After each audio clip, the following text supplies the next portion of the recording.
Hello everybody. So got like 4 minutes to get to the hospital. Today is Harrison's MRI and of course I'm running late. Unfortunately I didn't know it was going to snow this morning. I checked the weather last night and it didn't say anything. So, but anyways, this is Utah and Utah is dumb like that as it is.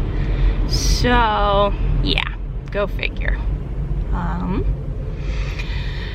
I got little man in the back seat. He had to fast today, so he hasn't had anything to eat yet. I've got some strawberry milk for him in the bag that he'll have after his scan, so he'll enjoy that quite a bit. At least I think he will.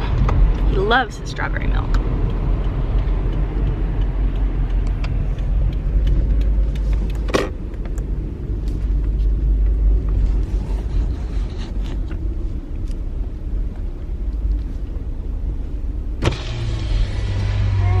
Hi.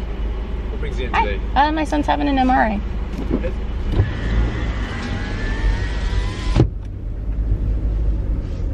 It's cold.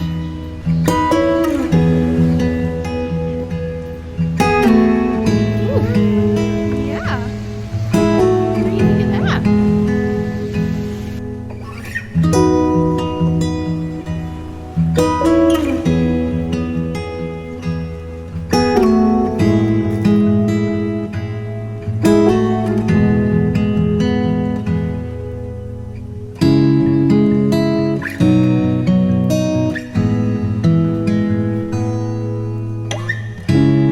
Hi, Baba.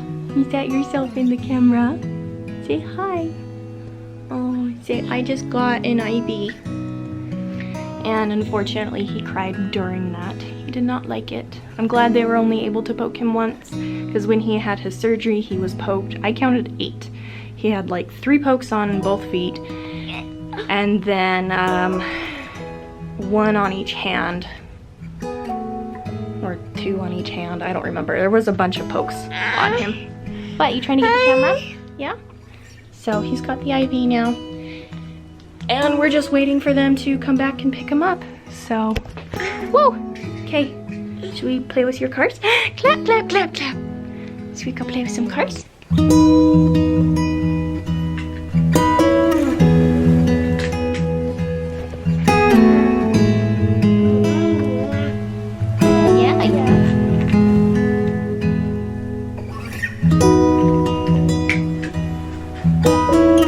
I had a hard time when they poked him. I don't like when he cries. I always tear up and cry with him. If only I could keep him from getting hurt all the time. And my battery is going to die here soon, so don't mind if it cancels out, but I've got my phone, so I'll be able to record on my phone when it dies.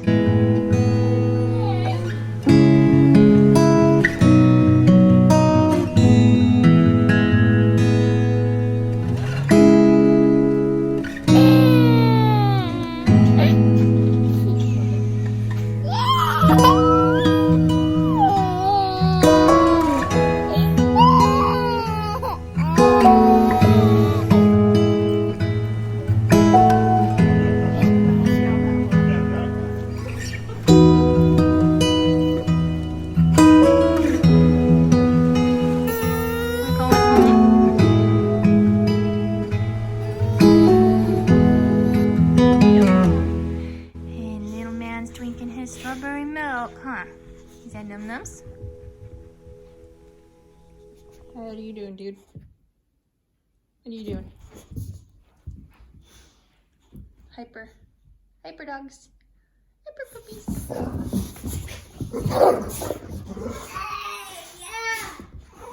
I know, you tell them, huh? You tell them. Tell them, calm down.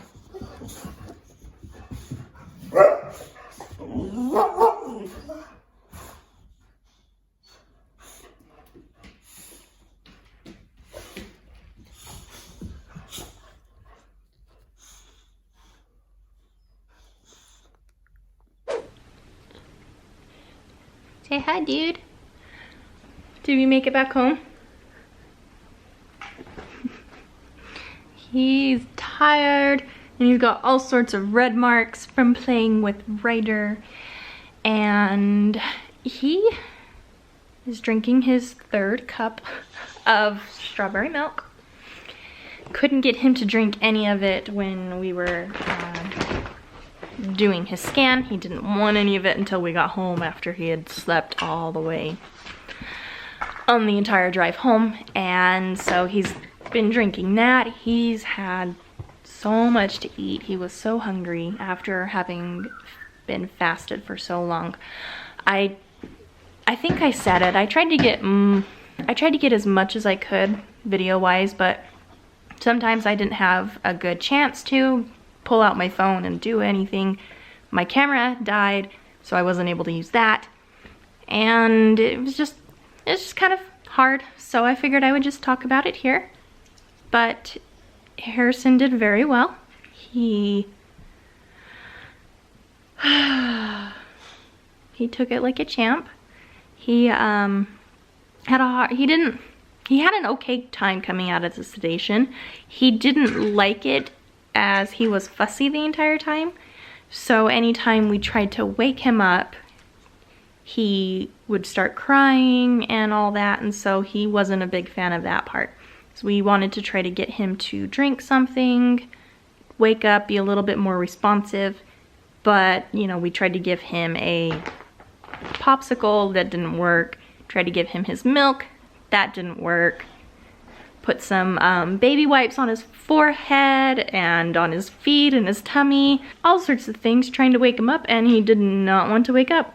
So we just kind of let him be a little bit groggy enough. I left, put him in the car, and he was out like a light. He did not wake up until we got home.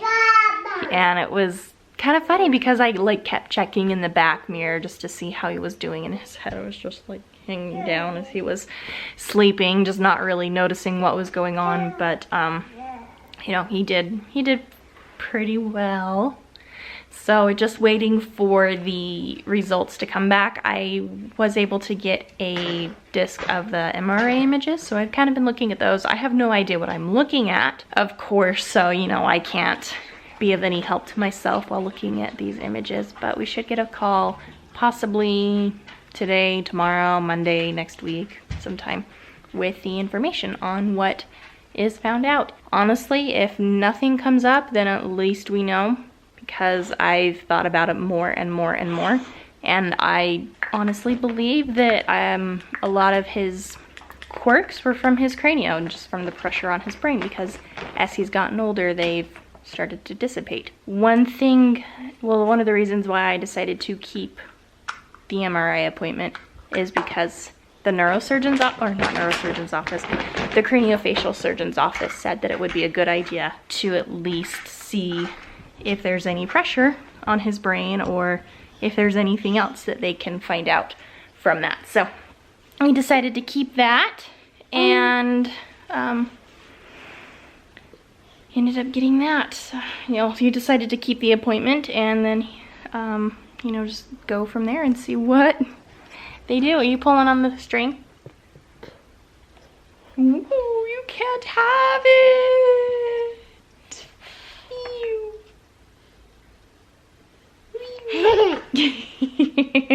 What are you doing? You've got so many bruises on your face. He's got so many bruises. That's the one bad thing about Cranio, is they bruise so easily. So he's got one right here, like in the bridge of his nose. He's got one right here, and then I think he's got one somewhere here, and then another one somewhere here, give or take. And so, and then of course he's got all these patchy marks of the dog's fur irritating him, so.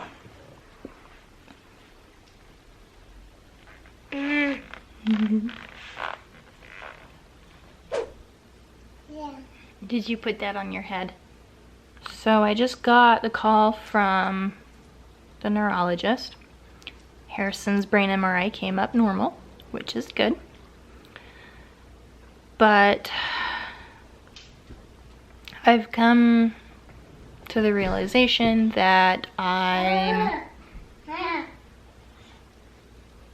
crazy, mental, psychotic, just all of these horrible negative things because I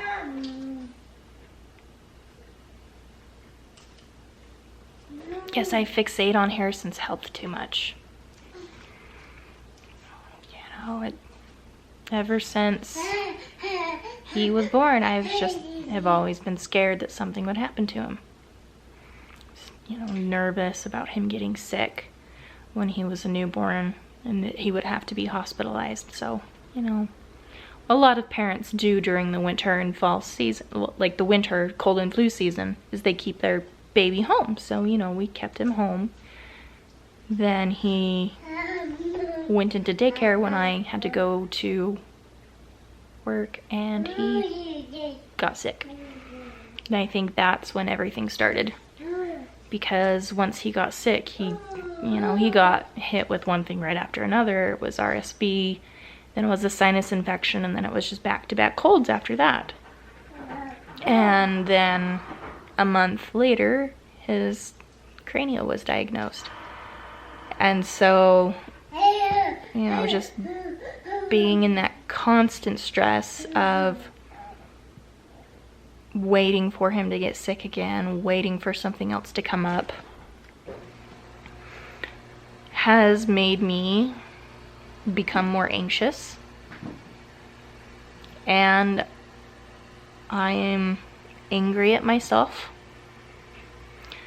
for putting Harrison through things that he probably shouldn't have gone through, like the MRA.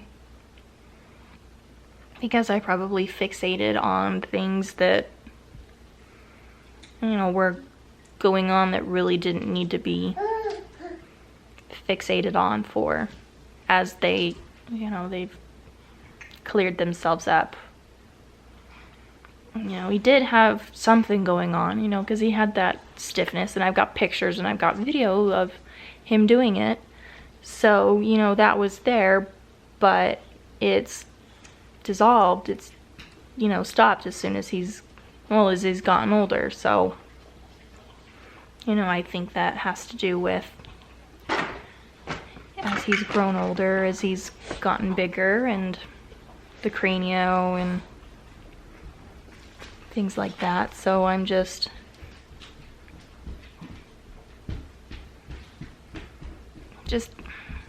mad, upset. Why am I this way? Why can't I not just be crazy? I'm so fearful of something happening to him that I fixate on things that I know aren't there. He's getting into the water right now. I had to go pull him away from the dog's water dish. But as I was saying, I looked up the term hypochondriac and decided that I need to go back to my therapist again and, you know, try to figure out my anxiety. Because as it says here, hypochondria is a mental health disorder. Usually starts in early adulthood and may show up after the person or someone they know has gone through an illness or after they've lost someone to a serious medical condition. So, you know, I had both with Harrison, serious illness and medical condition that he's, you know, he's still here for. He didn't die, but, you know, it's definitely me, because it also says 2/3 of hypochondriacs have a coexisting psychiatric disorder such as panic disorder, OCD, and major depression, which is what I have.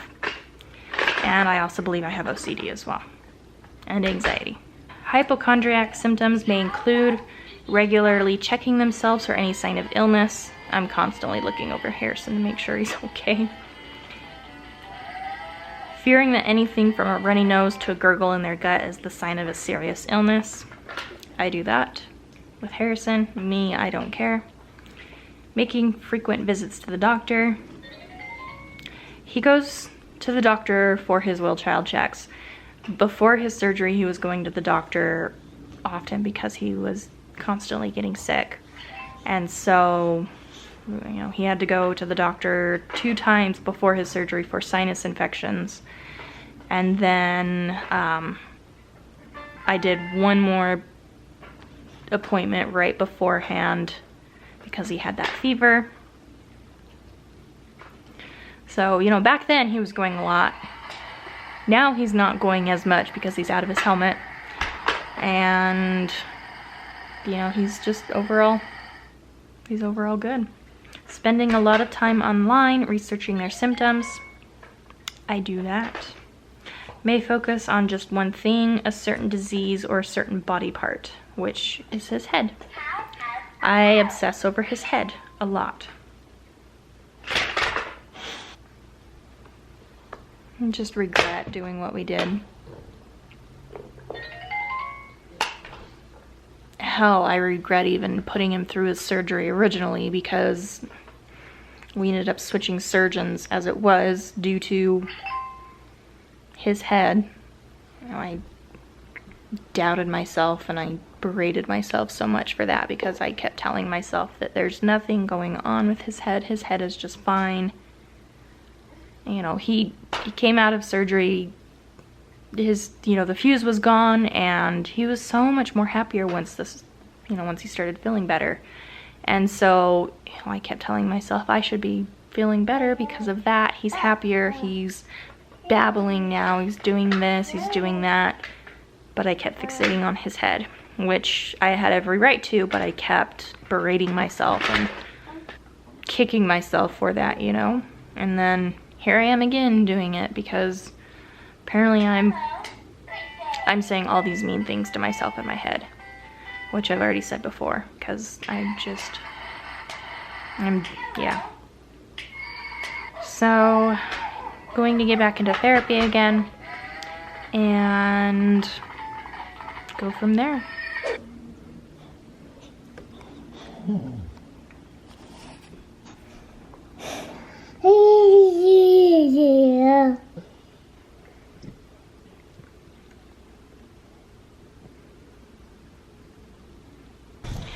Okay, well, I'm going to go berate myself even more and enjoy